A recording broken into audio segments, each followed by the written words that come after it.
Hello friends, ओम श्री गणेशाय नमः। आप सभी का हमारी यूट्यूब चैनल पे हार्दिक स्वागत है। कल की वीडियो में हमने बात की थी दशा माता व्रत की 5वीं कथा की। अब आइए प्रारंभ करिए दशा माता व्रत की 6ठी कथा। एक राजा था, उसकी रानी कोमलांगी थी। वह फूलों की शैया पर सोया करती थी। एक दिन फूलों के साथ कच्ची कली भी आ गई। कच्ची कली के कारण उसे रात को नींद नहीं आई। वह करवटें बदलती रही। राजा ने पूछा, प्रिय, आज क्या बात है जो तुम्हें नींद नहीं आ रही है? रानी ने बताया कि राजा, फूलों में एक कच्ची कली आ गई है। वह मेरे शरीर पर चुभ रही है, इसी कारण मुझे नींद नहीं आ रही है। राजा के शयन कक्ष में एक दीपक जल रहा था, जिसे ज्योति स्वरूप कहते थे। ज्योति स्वरूप रानी की यह बात सुनकर हंसा। राजा ने हाथ जोड़कर उससे हंसने का कारण पूछा। ज्योति स्वरूप ने बताया कि अभी तो रानी को कच्ची कली के कारण इतनी तकलीफ हो रही है। कल सवेरा होने पर जब रानी को सिर का बोझा ढोना पड़ेगा, तब इनकी क्या गत बनेगी? राजा ने पूछा, क्या मेरे जीवित रहते ऐसा संभव है? तब दीपक ज्योति स्वरूप ने उत्तर दिया, हाँ संभव है, तुम्हारे जीते जी ही संभव है। ज्योति स्वरूप की बात सुनकर राजा ने मन में सोचा कि देववाणी कभी असत्य नहीं होती है। होनी को कौन टाल सकता है? रानी को अवश्य बोझा ढोना पड़ेगा, परंतु यह हो सकता है कि यदि मैं इसे एक संदूक में बैठाकर समुद्र में बहा दूं, तो संभव है कि यह बोझा ढोने से बच जाए, क्योंकि समुद्र में डूब जाने पर बोझा ढोने से बच जाएगी। राजा ने उसी समय रानी से कहा, चलो मैं तुम्हारे मायके छोड़ आऊं, कुछ दिन तुम वहीं पर रहना। रानी बोली, परंतु महाराज, मेरे मायके में तो कोई भी नहीं है, मैं वहाँ किसके पास रहूंगी? राजा ने कहा, तुम्हारे गोत्रज संबंधी वहाँ बहुत अच्छी दशा में है, मैं उन्हीं के पास तुम्हें भेज देता हूँ। रानी ने राजा की बात मान ली। रानी ने बहुमूल्य आभूषण और कीमती वस्त्र धारण किए। तब राजा ने रानी को संदूक में बिठाकर नदी में बहा दिया। वह नदी समुद्र में ऐसी जगह मिलती थी जहाँ पर राजा के बहनोई का राज्य था। समुद्र से मोती निकालने का ठेका राजा के बहनोई ने ले रखा था। वह संदूक बहता बहता जब राजा के बहनोई के इलाके में पहुंचा, तब उसने मल्लाहों को आज्ञा देकर संदूक को समुद्र से बाहर निकलवा लिया। संदूक को अपने महल के शयन कक्ष में भिजवा दिया और आदेश दिया कि मेरी पहुंचने तक इसे कोई नहीं खोले।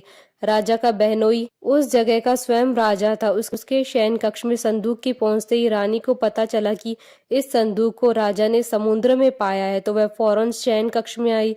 उसने पहरेदारों को हट जाने को कहा। रानी ने संदूक खोल लिया। उसे संदूक के अंदर 16 श्रृंगार की एक स्वर्ग सुंदरी मिली। रानी ने अपने मन में सोचा कि यदि राजा इसको इस दशा में देखेंगे तो इसके ही हो जाएंगे और मुझे छोड़ देंगे। इसलिए उसने उस रानी के सब जेवर कपड़े उतार कर उसे फटे पुराने कपड़े पहना दिए और संदूक में बंद कर दिया। राजा जब बाहर से महल में आए तो उसने रानी को अपने शयन कक्ष में बुलाया और रानी से पूछा, क्या तुमने देखा कि उस संदूक में क्या है? रानी ने उत्तर दिया कि मैंने कुछ नहीं देखा, मुझे नहीं पता कि इस संदूक में क्या है। राजा ने रानी के सामने संदूक खुलवाया तो उसे संदूक के अंदर फटे पुराने कपड़े में एक स्त्री दिखाई दी, जो भिखारन सी लग रही थी। रानी ने कहा, ये कोई भिखारन लग रही है, इसको कारखाने में भिजवा दिया जाए, वहां लकड़ी ढोकर अपना जीवन निर्वाह करती रहेगी। राजा ने रानी के कहे अनुसार उसे कारखाने में भिजवा दिया। एक दिन रानी की सहेलियां नदी में स्नान करके दशा माता का डोरा ले रही थी। उनके पास एक डोरा रह गया था। वे ये सोच रही थी कि इस डोरे को किसे दिया जाए। उसी समय लकड़ी ढोने वाली रानी वहां आ गई। उन्होंने उसे रोककर पूछा, बहन, हमारे साथ दशा माता का एक डोरा ले लो। रानी ने कहा, मुझे डोरा लेने में कोई हर्ज नहीं है, परंतु मुझे तो खाने भर को भी नहीं मिलता है, मैं इस डोरे की पूजा कैसे करूंगी? वह बोली कि तुम इस बात की चिंता मत करो, हम हर रोज इस जगह स्नान करने आया करेंगी। 9 दिन तक हम यहाँ पर कथा कहेंगी, तुम भी रोज आकर कथा में शामिल हो जाया करना। 10वें दिन पूजा होगी, तब दशा माता चाहेंगी तो तुम्हारी दशा बदल जाएगी।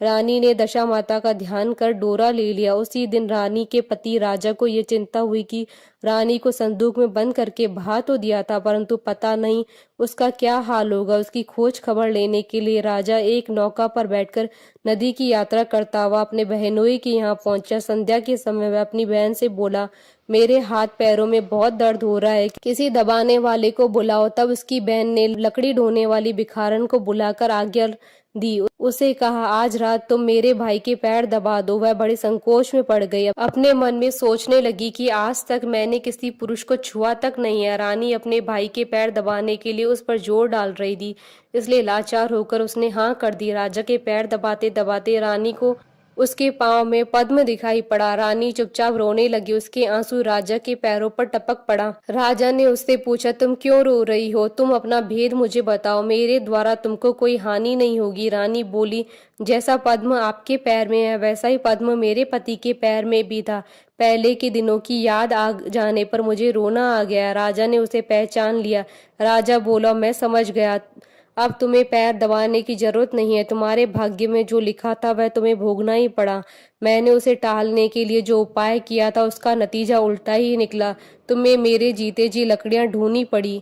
सवेरा हुआ परंतु अतिथि राजा सोकर नहीं उठा और न ही पैर दबाने वाली दासी ही कमरे से बाहर निकली। राजा की बहन को चिंता होने लगी। थोड़ी देर के बाद दासी कमरे से बाहर निकली और कारखाने में काम करने चली गई। रानी ने कमरे में जाकर अपने भाई को जगाया।